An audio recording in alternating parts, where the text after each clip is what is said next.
Kaleshwaram project వాస్తవాలపై హైదరాబాద్లో Harish Rao power point presentation Peddapalli BRS భవన్లో లైవ్ టెలికాస్ట్ చేశారు. పెద్దపల్లి జిల్లా అధ్యక్షుడు కోరుకంటి చందర్ అదృశ్యంలో నిర్వహించిన లైవ్ టెలికాస్ట్ జిల్లా నలుమూలల నుండి వచ్చిన బీఆర్ఎస్ శ్రేణులు లైవ్లో తిలకించారు. కాంగ్రెస్ పార్టీ కాళేశ్వరం ప్రాజెక్టుపై చేస్తున్న కుట్రలను ప్రజలకు తెలిసే విధంగా పవర్ పాయింట్ ప్రెజెంటేషన్ టెలికాస్ట్ చేశారు. అనంతరం జిల్లా అధ్యక్షుడు కోరుకంటి చందర్ మాట్లాడుతూ కాంగ్రెస్ పార్టీ చేస్తున్న కుట్రలను హరీష్ రావు ప్రజలకు తెలిసేలా క్లుప్తంగా వివరించారని అన్నారు. ఇప్పటికే ప్రజలు కాంగ్రెస్ పార్టీ కుట్రలను గమనిస్తున్నారని అన్నారు.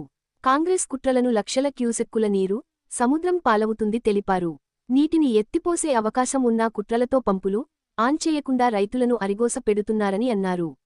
ప్రజలు అన్ని గమనిస్తున్నారు, సరైన సమయంలో ప్రజలే కాంగ్రెస్కు బుద్ధి చెప్తారని అన్నారు. కార్యక్రమంలో జిల్లా వ్యాప్తంగా పెద్ద ఎత్తున బీఆర్ఎస్ శ్రేణులు, అభిమానులు, కార్యకర్తలు, ప్రజలు పాల్గొన్నారు.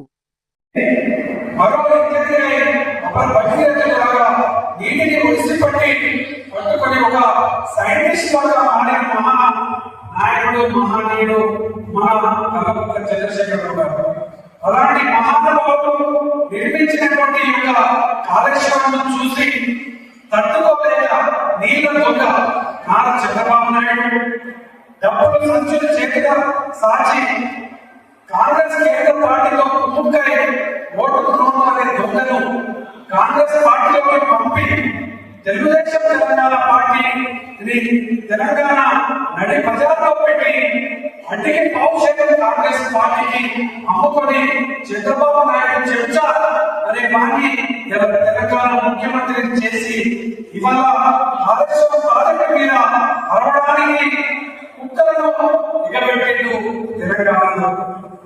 ఇవాళ అరుస్తున్న తెలంగాణ కుక్కలకు వారి ఊళ్ళో చెరువు గురించి ముక్కు తెలవని వాడు కట్టుకున్న ఇల్లు గురించి ఖర్చు ఈసారి కూడా తెలియదు. వాడు కూడా కాళేశ్వరం ప్రాజెక్టు గురించి కుక్కల కంటే ఎక్కువగా పొందుతున్నాడు.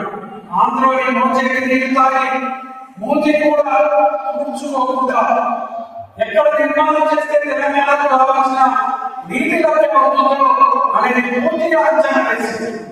ఆంధ్రప్రదేశ్ తెలంగాణ వాళ్ళకి లభ్యత లభించడం రాష్ట్ర అంతర్రాష్ట్ర చర్చించి కేంద్ర జల సంఘంతో పలుమార్లు చర్చించి ఓపెన్ అసెంబ్లీలో పవర్ పాయింట్ ప్రెజెంటేషన్ చూపించి నిర్మాణం జరుగుతుంటే అక్కడే ఉన్నారు కదా, నేటి ముఖ్యమంత్రి ఉప ముఖ్యమంత్రి ఎందుకు ఆనాడు అభ్యంతరం చెప్పలేదు?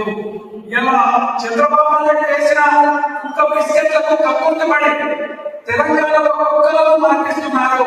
కాళేశ్వరం ప్రాజెక్టు గురించి మన ఇల్లు కట్టుకుంటేనే నిర్మాణ ఖర్చు 1 లక్ష అనుకుంటే అది పూర్తయ్యేసరికి 2 లక్షలు అవుతుంది.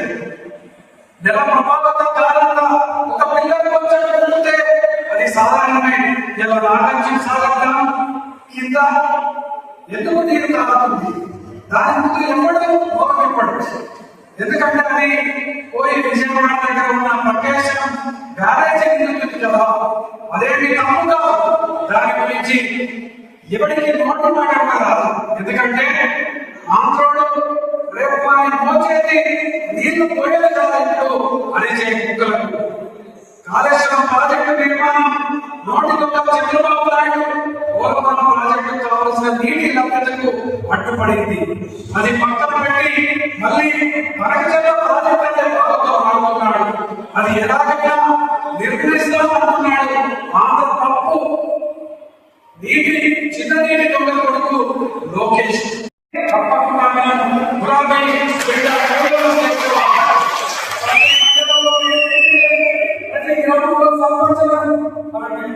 అయితే రేపు పోలీస్ స్టేషన్లో కానీ ఎక్కడ కానీ రేపు వాళ్ళు చేసేటువంటి అరాచకాన్ని, వాళ్ళు చేస్తున్నటువంటి దుర్మార్గాన్ని నిరసించడానికి మనకందరం కూడా నాయకత్వం మనకు అండగా ఉంటుంది. కాబట్టి మనము చిన్న పెద్దగా పదవి కాదు, ప్రజలు ఎన్నుకున్నటువంటి ఏ పదవినైనా మన పార్టీ చెందిన నాయకుడు ఉంటే మనకు బలం కాబట్టి తప్పకుండా రేపు పార్టీ చెందిన నాయకత్వాన్ని మనమందరం కూడా ఖచ్చితంగా బలపరుచుకుంటూ లోకపాడి ఎన్నికలను గెలిచే విధంగా ప్రతి ఒక్కరు కూడా కార్యం కావాలని ప్రత్యేకంగా మరిన్ని లేటెస్ట్ అప్డేట్స్ కోసం SN తెలుగు న్యూస్ టీవీ ఛానల్ని సబ్స్క్రైబ్ చేయండి, లైక్ చేయండి, షేర్ చేయండి.